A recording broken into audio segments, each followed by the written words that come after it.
Memasuki hari ke-271 invasi Rusia ke Ukraina, Kementerian Pertahanan Federasi Rusia melaporkan rentetan peristiwa yang terjadi.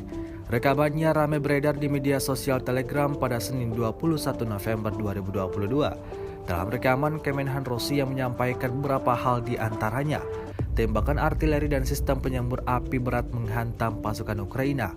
Lebih dari 20 militan, satu pengangkut personel lapis baja dan 2 truk pick-up dihancurkan. Serangan nasionalis Ukraina digagalkan di arah Donetsk Selatan, hingga 50 personel militer angkatan bersenjata Ukraina tewas dan terluka. 2 MTLB, 2 kendaraan lapis baja dan 3 pick-up serta 2 instalasi HIMARS MLRS Amerika dihancurkan pasukan DPR. 4 sistem artileri M777 buatan Amerika Serikat dan lebih dari 10 prajurit Ukraina dihancurkan.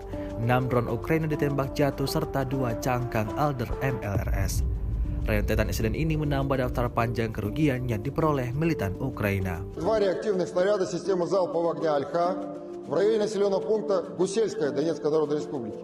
Всего с начала проведения специальной военной операции уничтожены 333 самолета, 177 вертолетов, 2538 беспилотных летательных аппаратов, 388 зенитных ракетных комплексов, 6729 танков и других боевых бронированных машин, 899 боевых машин реактивных систем залпового огня, 3604 орудия полевой артиллерии и миномета, а также 7293 единицы специальной военной автомобильной техники.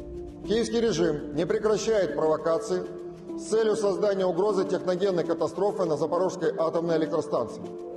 В течение 19 ноября артиллерия Вооруженных сил Украины по территории атомной станции выпущено 11 крупнокалиберных артиллерийских снарядов. Утром 20 ноября украинские войска дважды обстреляли территорию атомной станции. С 9 часов 15 минут до 9:45 выпущено 12 крупнокалиберных артиллерийских снарядов. 8 из них разорвались между 5-м энергоблоком и спецкорпусом номер 2. 3 попали между 4-м и 5-м энергоблоками и 1 в крышу спецкорпуса номер 2. С 10 часов до 10 часов 10 минут зафиксировано еще 2 снаряда, выпущенных по линии электропередачи, которая питает электростанцию. Стрельба велась из района населенного пункта Марганец Днепропетровской области, подконтрольного Вооруженным силам Украины. Ответным огнем российских артиллерийских подразделений огневые средства противника подавлены. Радиационная обстановка в районе атомной электростанции остается в норме.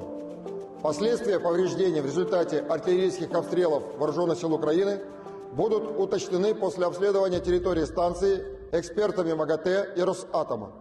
Terima kasih sudah nonton. Jangan lupa like, subscribe, dan share ya.